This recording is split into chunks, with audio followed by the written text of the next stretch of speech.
Thanks for tuning in to Sneaker Nation TV. I'm your host, EP. We're doing a countdown of the top sneaker shops in Los Angeles, and we're here today with RIF LA. Give us a brief history of RIF LA. RIF started like 14 years ago, but it wasn't named RIF.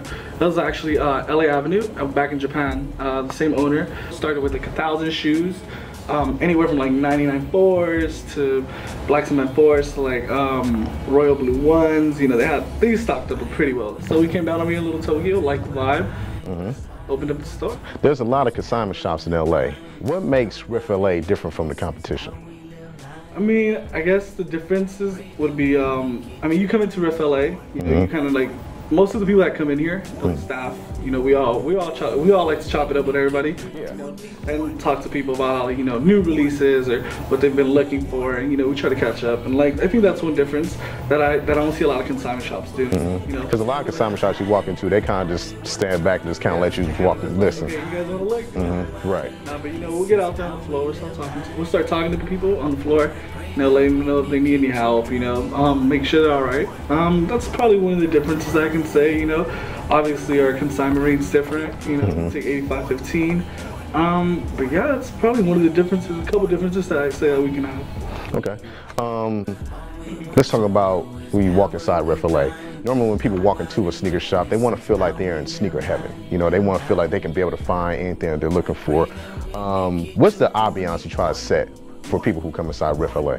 Well, with the ambiance that we try to set right here in RIF LA, it would be, you know, exactly like sneaker heaven. You know, you want to come in here, you want to see the Jordans that you had like in high school, you know? Right. And you're like, oh wow, like I didn't get my hands on these, so now I can get them. You know, we kind of try to set that vibe, and you know, it's like a cool vibe. Like I don't want customers to come in here thinking like, oh, like, wow, I can't afford these shoes or anything. You know, I don't have to figure it out.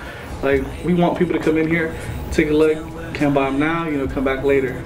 You know, just take a look around. It's always good for newer customers to come in here, take a look around the store, see if they like anything. You know, we always give them a flyer, check out our website. Right. And it's always good for that. So, you know, we try to set like a nice little vibe, little ambiance that, you know, people can like kind of relate to and just like, you know, be cool with. Yeah. Previously you mentioned that you have 85-15 split. Most consignment shops, they normally go 80-20. Is there a particular reason why you decided to go 80-15, and how does that help with your brand? It would probably be because in Japan, like I said, like when we started like 14 years ago, that was originally the rate that we were starting at, 85-15. Right. So we kind of just like took it upon ourselves to just keep it at 85-15. While we saw everybody else doing 80-20, we're like, it would look a little better for one, and then we'll stay true to what we kept doing at 85-15 in Japan. No, it's a lot of hype that surrounds like a lot of releases that come out. Right. A lot of times, you know, a lot of shoes, they come out and you're like, you know, everybody's saying, oh, okay, this shoe is going to be great. And then when you really find out, you know, when it hits, it's kind of like, you know, whatever. What does RIF LA do to try to, for resellers who have unrealistic expectations? What do you guys do to try to help them set a price for what it is they're trying to resell? Well, what we try to do when there's like hype shoes like that and resellers come in here obviously trying to sell it for a profit, what we try to do is like, we honestly tell them, you know, if you're making $40-50, at the end of the day it's still a profit. Right. You know, we always suggest sellers to get rid of their stuff quick if it's a hype release. Right. For the fact that it's like SB Low Space Jam was a hype release, I can say. Right? Big time hype. Big time, right? Right. It was like first couple weeks they were flowing out the store like that, quick. So what we try to do is kind of like tell them, you know, set it lower than the competition and get rid of it. Right. Because if you're stuck with it now, trying to sell like at 280, 290, then I really feel bad for you. Selling like at 240, 250, so that's good.